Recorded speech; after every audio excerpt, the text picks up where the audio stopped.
Assalamualaikum everyone. My name is Sana. I am the CAIR coordinator, social media coordinator for CAIR-Missouri, and we are joined by Sarah Anjum, who is a staff attorney at Advocating Opportunities. And I believe she wants to start out with the dua. Yes, assalamu alaikum, everyone. My husband, Dr. Oimar Anjum of the University of Toledo, will give us an opening dua.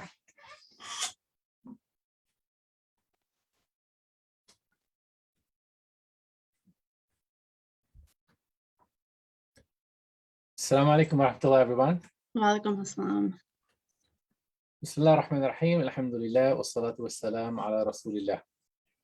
So it's a pleasure to be speaking to this very important topic. And I was asked to say something, to make a dua and say something in 5 minutes. So I'll be very short. I'll start with the dua. We are on the cusp of Ramadan, the blessed month for Muslims all over the world. And Ramadan, as you all know, has become or is becoming an American tradition as well. And we can begin by thinking about how to celebrate Ramadan in a way that is complete and faith-affirming, and also an opportunity to reach out to your neighbors and friends and colleagues and be assertive about both your rights and the importance of Ramadan in your life. We were just having discussion at my university about the day of Eid, which will be in the middle of Ramadan, and at the end of Ramadan, and the day of Eid will be in the middle of an exam week. And some of my Jewish and Christian colleagues, in fact, reached out to me and said, please write something so that we can ensure that the administration knows and sends the message out to all the faculty that no exams are held in that period. So this is one way of being American. So let me begin with the prayer and then I'll say a few words. رضيت بالله ربا وبالإسلام دينا وبمحمد صلى الله عليه وسلم نبيا ورسولا. This is a beautiful prayer that the Prophet Muhammad used to make and teach his companions. I am pleased with Allah as my Lord, and Muhammad as my messenger, and Islam as my religion. رضيت بالله ربا وبالإسلام دينا وبمحمد صلى الله عليه وسلم نبيا ورسولا. With that, I will just have one short message for this occasion. As I was looking over my wife's presentation, I know you will have a rich learning session today. And my wife, who is herself a convert to Islam, who found Islam as she was pursuing Islamic studies and Near Eastern studies at the University of Chicago, well before she met me, and chose Islam. And she is a practicing Muslim woman and a mother and a wife, and really, really empowering woman for everyone around her. And that is possible in the United States of America. So there is no reason for you to hide your faith, for you to be ashamed of your faith, and to do anything that is less than faith affirming for you.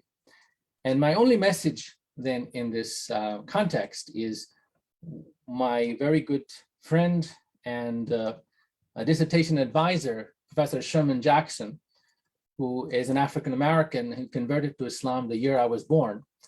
And he was my dissertation advisor at the University of Michigan, Ann Arbor.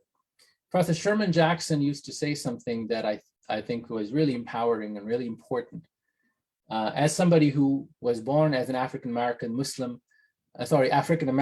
non-Muslim, and converted to Islam as a young man, he was, he grew up in Philadelphia and was went through all the pains of being a young African-American man, part of the Black Panther, fought for his rights, was almost lynched. And then he found Islam. So when you think about Islam, don't just think about, one way of thinking about Islam. There are people who have abandoned other ways and accepted Islam that are white and Black Americans, and now Latino Americans, South Asian Americans, Arab Americans. And when you're thinking about America, there may be ways that you think about America as a country that is non-Muslim or against Islam. And if that's what you're thinking, you may be right in some ways. You may be thinking about some foreign policy, but think again. Think about America as up for grabs. Think about America as a project that is still in the making, in which your practice of faith, your practice of Islam can make a difference. America is up for grabs. And people like my wife will be speaking to you today, my dear advisor, and many, many other people who are coming to Islam. They're changing America. And so what you, regardless of your background, how you affirm your faith is an important part of this story of America. America is up for grabs, and you should live your Islam out with full confidence and love and compassion and a firmness and affirmative faith, and think of America as, an up for grabs, as a place where you want your children to grow up with confidence. Thank you very much. Assalamu alaikum wa rahmatullah. Thank you so much.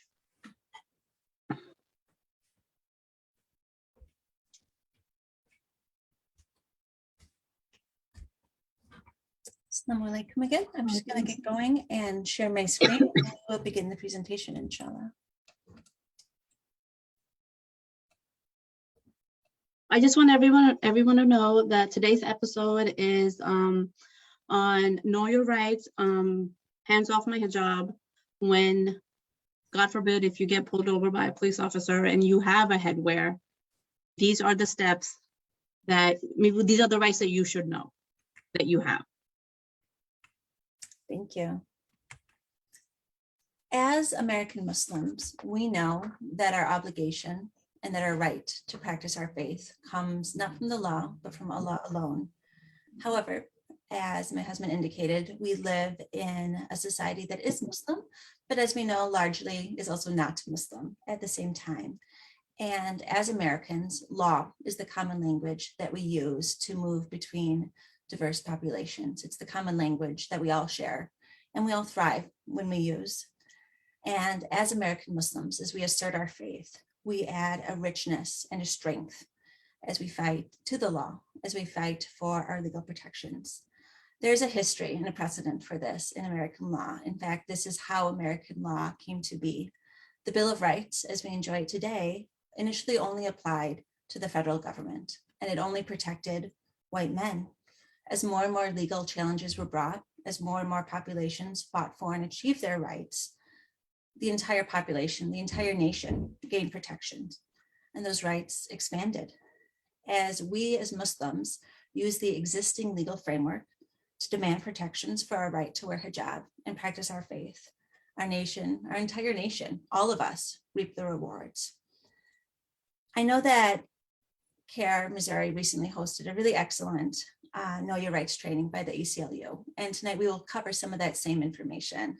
It was a wonderful training.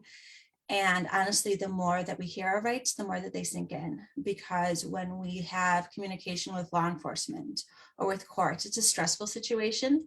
And the more that you hear your rights and understand what to do, the more it's going to become automatic for you. Every encounter with law enforcement can feel like it's fraught with danger. And too often we know it actually is.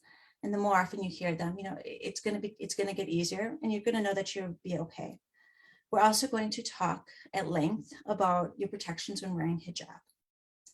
In much of the country, unfortunately, that right is not clear under the law, but the information I'm giving you tonight, well, general, is a firm position under the law, and you are speaking from a place of strength when you are asserting your rights.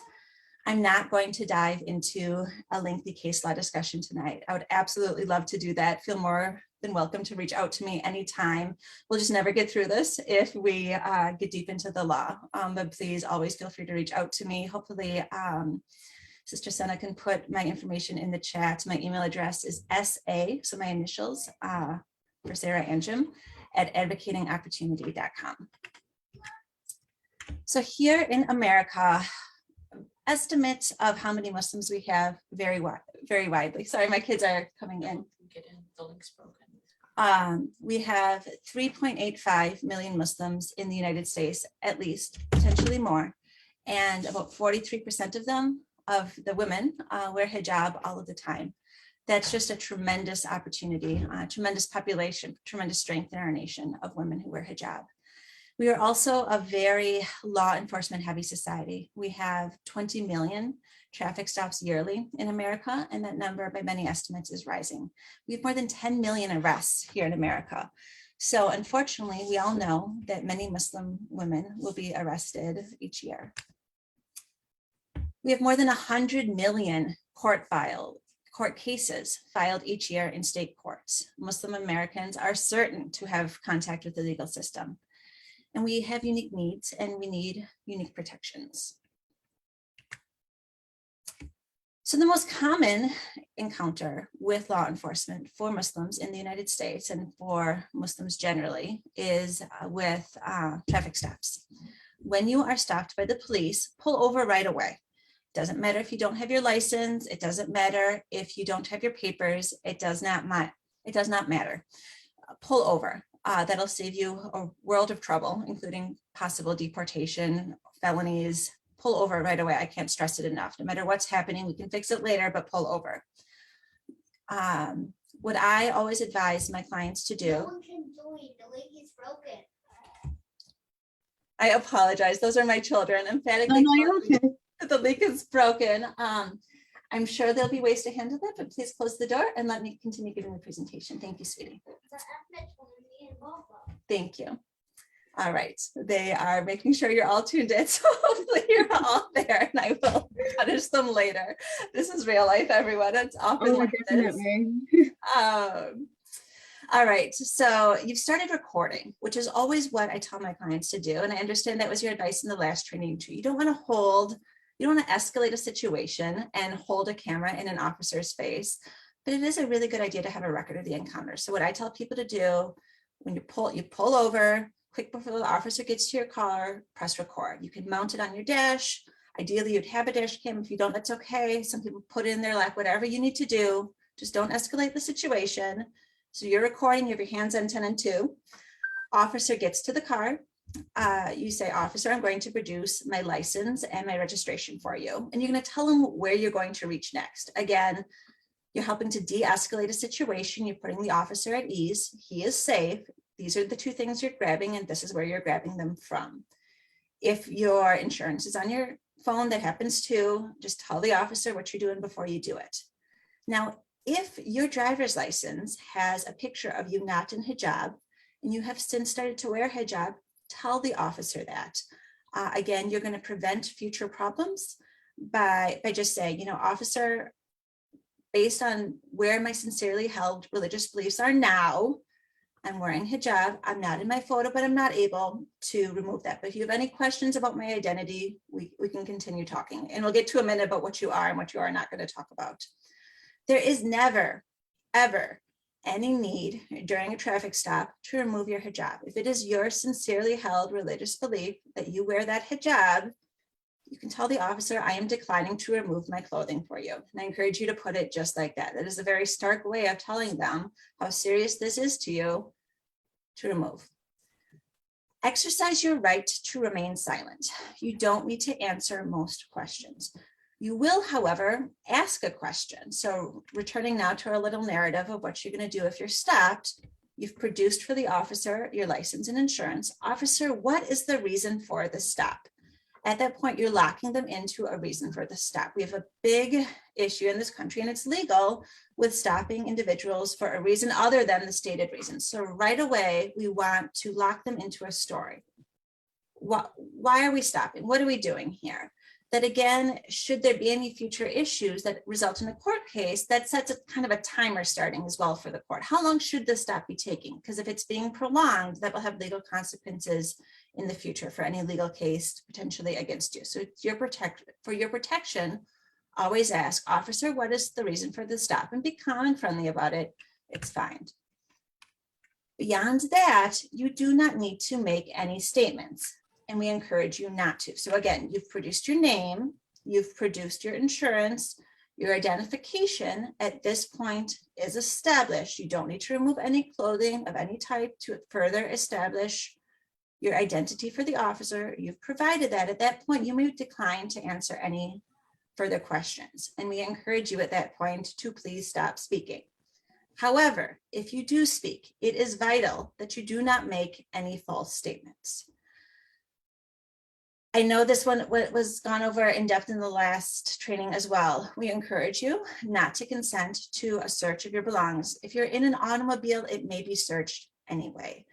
I encourage you to observe, not interfere. There is never a need, however, to produce your electronic devices for officers. And again, don't. You may have photos of yourself on there that are private family things or other matters that are simply not for public consumption. After you've received your ticket or whatever was the reason for the stop, again, that can be dealt with in court. You'll never win a court case on the side of the road. Court cases are won in court. So if the officer is there to give you a ticket, take your ticket and ask if you're free to leave. If you are free to leave, go ahead and calmly continue. There may be a circumstance in which a pat down or something else arises, and we're going to get to that in just a second. But again, as we touched on a moment ago, don't give up your electronic devices. Again, you have a right to privacy of what's in those electronic devices. They can't get into those without a search warrant. They can't force you to give them the passwords. Don't do it. Observe, don't interfere, but don't offer things either. Again, this is for you. This is private. This belongs to you.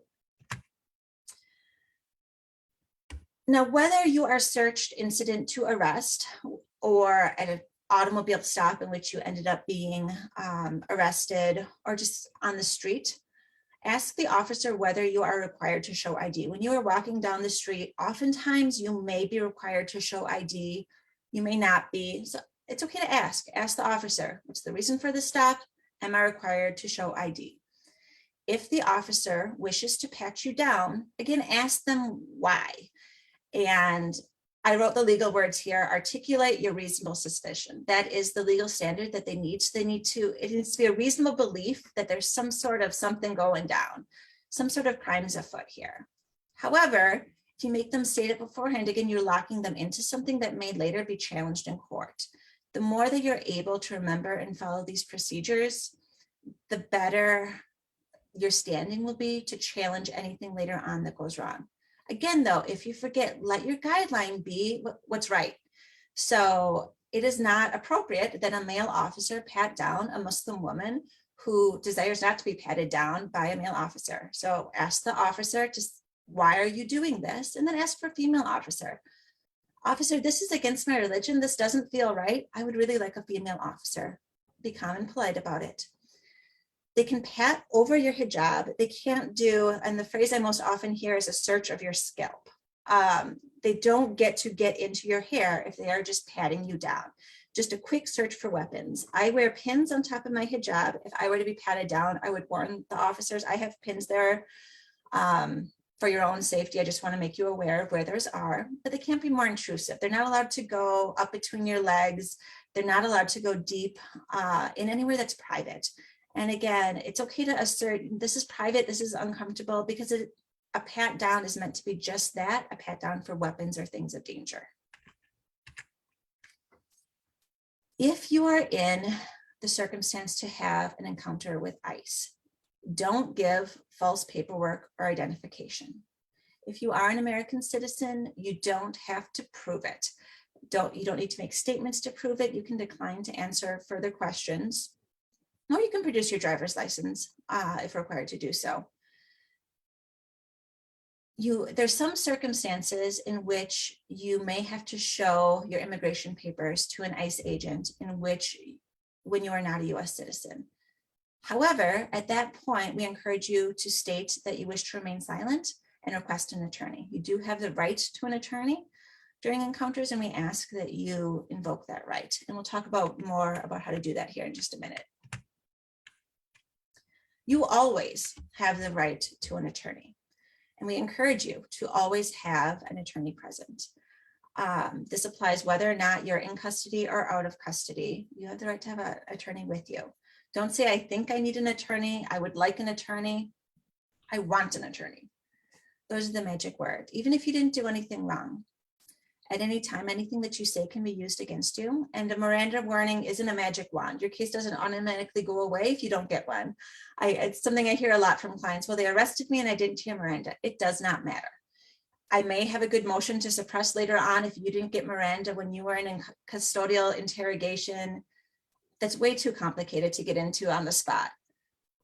Ask for an attorney and then stay quiet. That's all you have to remember. And if you remember that, you've remembered enough. Again, during a simple law enforcement interview, there is never, ever, ever, ever a reason for them to try to remove your hijab. If that is your religious belief, keep it on. They can't make you take it off. We stay on counsel here for just a moment and we'll talk more about hijab in jail. If you're taken into custody, assert your right to remain silent. And it's one of those things where if you start talking, they'll assume you've waived that right. If you're not sure what to say, just keep saying, I want a lawyer and I'm going to stay silent. You may have the right to a public defender for the purpose of an interrogation. Take it. You can always hire somebody else later. If you are taken into custody, this is an absolute worst case scenario. There is a ton of active litigation around the country right now in this area. What that tells me is more and more hijabi women, Muslim women, are being arrested. There's been a tremendous amount of lawsuits on women whose rights have been violated when they're taken into custody. So I encourage you to assert these rights and keep asserting them and don't give up. These are cases that we're winning. And the more that we bring these cases and the more that we prevail in these cases, the more that this is going to become what we call black letter law, a right that's enshrined, something that officers don't even need to think about. So if you're arrested, insist upon processing away from other inmates. As for privacy, my religion doesn't allow me to be strip searched in front of other individuals. I need a private area officers. I would say this applies whether or not you wear hijab. Many jurisdictions will permit your booking photo to be taken while you're wearing a hijab. This is something, booking photos in most states, in most areas are public records, and they're public records that even if you go to trial and are acquitted are very hard to get rid of. So I really, really encourage you that if this is something that's important to you, that you insist upon it, because I don't want, go ahead. Is there a question? Exactly. You keep on saying that you need to repeat your request and keep on insisting, but are these requests granted? If you're requesting them for them to search you in a private room or being treated separately, I mean, is this something they're gonna do easily, or is it even granted, or do they just shut you off and be like, no, you're gonna be treated like every other inmate? I think this again depends, and I think you touched on this in your last training as well, a lot in your jurisdiction. So in my jurisdiction, this is something that our local public defender has really fought for, these rights. And our local jail has a policy and procedure for this. And I was going to talk about that in just a minute. I know in Michigan, many of the jurisdictions have procedures that allow for this. The only way to preserve these issues, though, for a future lawsuit for such a policy or procedure to be made in your jurisdiction is to assert these rights. Because if you stand there silently and you don't ask for this, you can't later come back and sue them for not doing it. So it's one of those circumstances where if you insist upon it and it's granted, that's great. That's exactly what we want. That's what absolutely every jurisdiction should be doing. However, if you're not doing it, it protects your right to recourse later on, which then creates a right for everybody else in the future. So kind of like I was talking about in the beginning, the more that we assert these rights, the more that we're granted these rights. Okay. And for the moment, when you're being so violently assaulted, you should never have to suffer through something like this. It's something for you to remember. Even if you lose, you're winning because you're helping create this right for the future. Oh, no, definitely. I mean, even getting patted down at the airport kind of feels like a violation. Absolutely. It's intrusive. It's humiliating. It is. It's traumatizing. For sure. Yeah, absolutely. And again, the more that we talk about that and the more that we assert that, the less it's going to happen. So around the country, I found probably about a half dozen incidents, and my jurisdiction happens to be one of them due to the work of some other lawyers who were able to do it in advance. Tyvek hijabs are something that corrections facilities can order and keep in stock. So it's a non-breathable fabric, unfortunately. It's a woven fabric, but it can't be torn. So it's not useful as a tool for somebody to fashion into a weapon or hang themselves.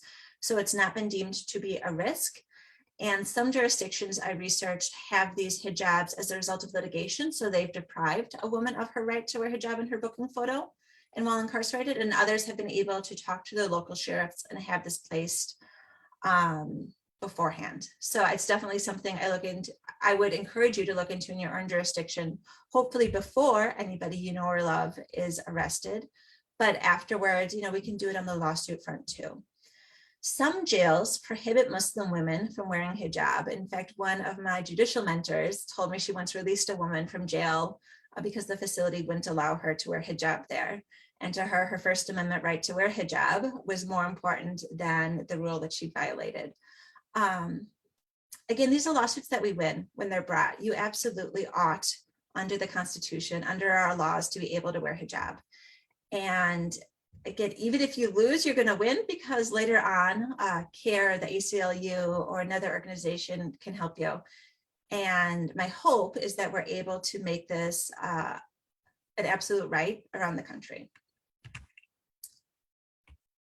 Almost always, almost all of the case law indicates an absolute right to wear hijab in the courtroom. There's a few outlying cases that have later resulted in litigation that was settled, where an individual was asked to remove their hijab in the courtroom. But overall, these are legal challenges that we win. So when you're in a courtroom and the deputy asks you to remove your head covering, which is standard practice, it's part of respect for the court. If you're wearing a men's cap, to remove it. If you're wearing a hood or a winter hat, to remove it. But if you're asked to remove your hijab, say, no, I'm exercising my sincerely held religious beliefs. If you could forget those words, that's fine. I'm practicing my religion. I have to wear this. Keep it on. Now, some jurisdictions permit the court to make you remove your niqab. Niqab has a different status because of the requirement of knowing identity. Now, if this happens, what I would encourage you to do is, again, ask for an attorney. I'm licensed in Ohio, and this is a circumstance in which in Ohio, we would be able to most likely persuade a court to appoint you an attorney. If you are in a jam, always consider contacting CAIR, contact the ACLU, but ask for an attorney. Perhaps something can be negotiated, perhaps a closed courtroom, perhaps another means of verifying your identity. But if that is something that is important to you, go ahead and ask for an attorney, because don't give up rights that are an important exercise for you in exercising your faith. There's a question on Facebook. Does the officer at security check-ins government building has the right to ask me to remove my socks and jacket? Yes, this is a common one. So in many of their trainings, they're taught about hijab as a head covering, but not the rest of your body. In fact, this is something that I flew last week, and it's something that I ran into where they wanted me to remove my jacket that I was wearing, over something with short sleeves. And no, they don't, but it may take a little bit of negotiation and education on your part. So, indicate that you're a Muslim woman and what you're wearing is required by your religion, or it's part of your faith and it's part of your practice, and you're not able to remove that item of clothing. And what is their concern? Usually when you ask them, what are you worried about? That's an opening for them to come up with a solution. Perhaps they'll then ask you to consent to a pat down. Again, feel free to request a female officer. That's what I did in the circumstance when I was asked to remove. What I told them is, this is my shirt. This is important that I keep wearing this. And again, I say these things are a little bit shocking because it triggers in their brain, okay, this is really important to her, and it relates it to something that they understand more. So I can't take off my shirt for you, officer. How can I help you? What are you worried about? And at that point, they said, if I get a female officer, can I do a pat down? Well, oh, yes, you may. Does that make sense? Yes. Okay. So again, niqab is a little bit of a different legal status ask for counsel, ask for help. It's not something that you should ever have to face alone. Hijab in civil justice is something that's been an expanding area of my legal practice.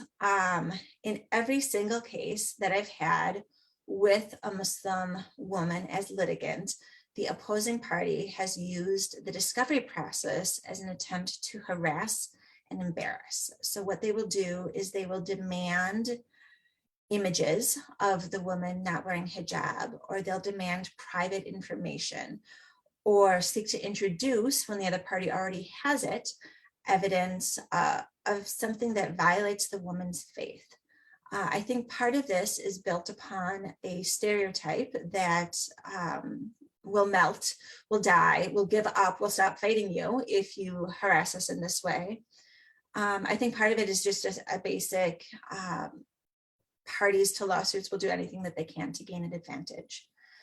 I have gotten creative in filing motions in limine, protective orders, and other evidentiary exceptions to try to prevent the disclosure and publication of private matters. I've even gone so far as to threaten lawsuits against parties for trying to produce or publish some of this private information. So again, if you find yourself in this circumstance, always feel free to reach out to counsel. Or if you have counsel and they're not sure how to handle this, reach out to CAIR, reach out to the ACLU, reach out to another organization that can do this type of litigation, and ask for ideas about how to help fight this. You should not, because of your involvement with the law, you should never be in a circumstance in which you are forced to violate your faith. We have so many mechanisms in the law. There's so many creative solutions that we can come up with that you never need to be in a circumstance where you need to violate your faith to move forward. And I think we're running a little quicker on time than I intended. So hopefully there'll be some more questions from the audience quick before I give a conclusion. Do we have anything coming in? Nothing yet. All right, that's okay. You can stick around a little bit, or always be free to, to talk more later. Yes.